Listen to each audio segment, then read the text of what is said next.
இயற்கைக்கும் இறைவனுக்கும் நன்றி. இது அருண்ஸ் கோடைமலை. நான் அருண்.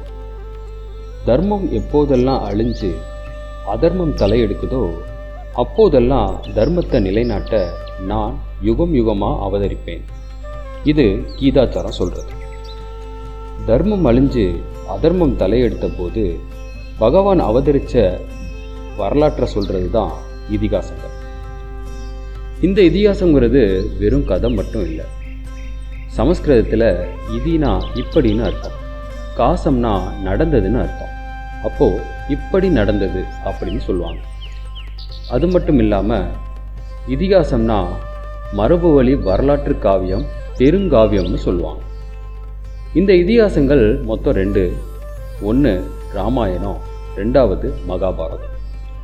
நாம் இப்போ கேட்க போகிறது ராமாயணம்.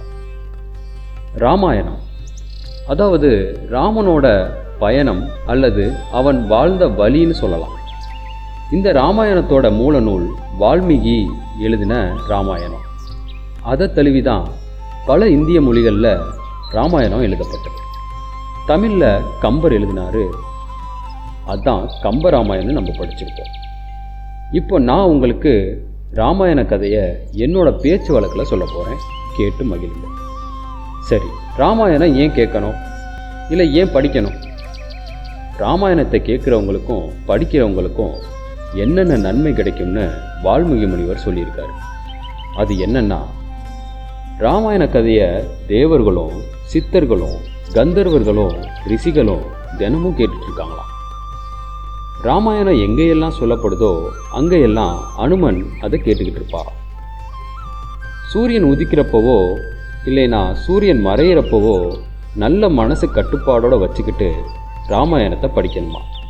அப்படி டெய்லி படிக்கிறவங்க அவங்களோட குடும்பமும் அவங்க உறவினர்கள் நண்பர்கள் எல்லோரோடையும் சிறப்பாக வாழ்வாங்களாம். அது மட்டும் இல்லாமல் ஆரோக்கியமான ஆயுளும் நல்ல செல்வ செழிப்பும் கிடைக்குமா. குழந்தை இல்லாதவங்க குழந்தை பாக்கியம் கிடைக்குமா. தினமும் ஒரு ராமாயண ஸ்லோகமாவது சொல்லணுமா. ராமாயணத்தோட ஒரு அத்தியாயத்தை தினமும் பக்தியோடு படிக்கிறவங்களுக்கு 100 அஸ்வமேத யாகம் செஞ்ச பலனை அடைவாங்களாம்.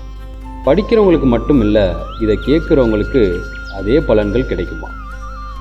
எந்தவித கெட்ட எண்ணமும் இல்லாமல் பக்தியோட ராமாயணத்தை நினைக்கிறவங்களுக்கு நீண்ட ஆயுசு கிடைக்குமா.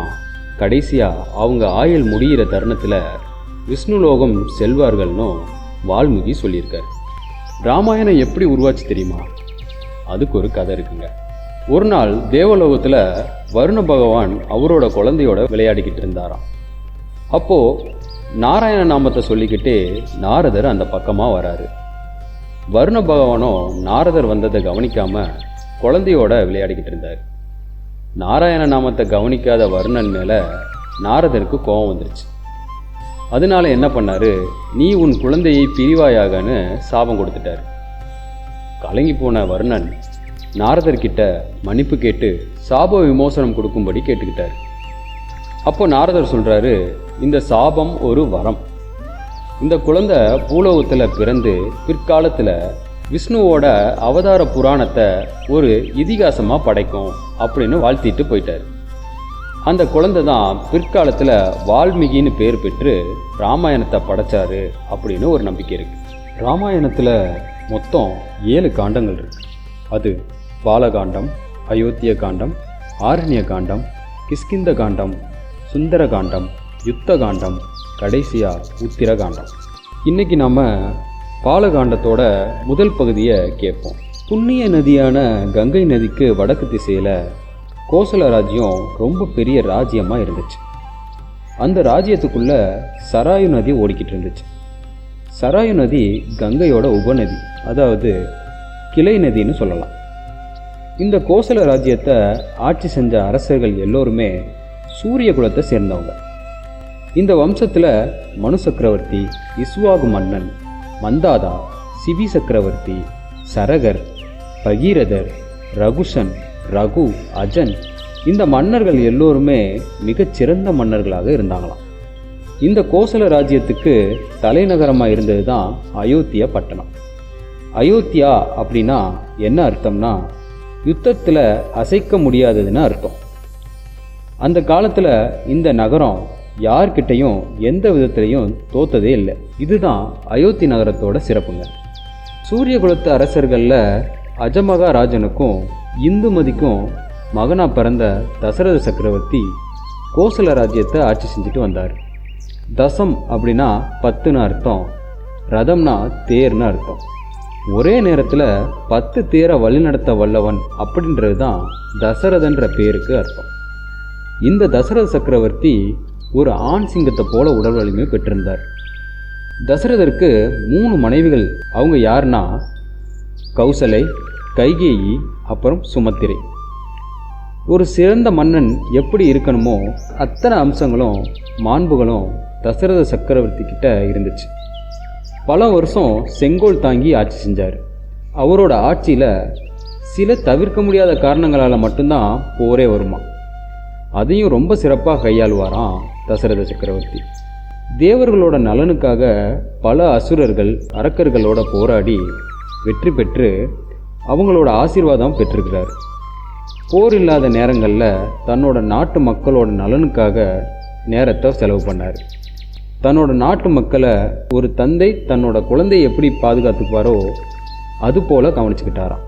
தன்னோட குடும்ப காரியம்னாலும் சரி, நாட்டில் எதுவும் பெரிய விசேஷம்னாலும் சரி, அந்நாட்டு அறிஞர்களையும் முனிவர்களையும் ஆலோசனை பண்ணி தான் முடிவெடுப்பாராம்.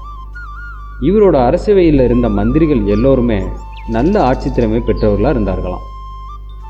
அயோத்தியில் பருவமழை சரியான அளவில் மழை பெஞ்சு செழிப்பாக இருந்துச்சு.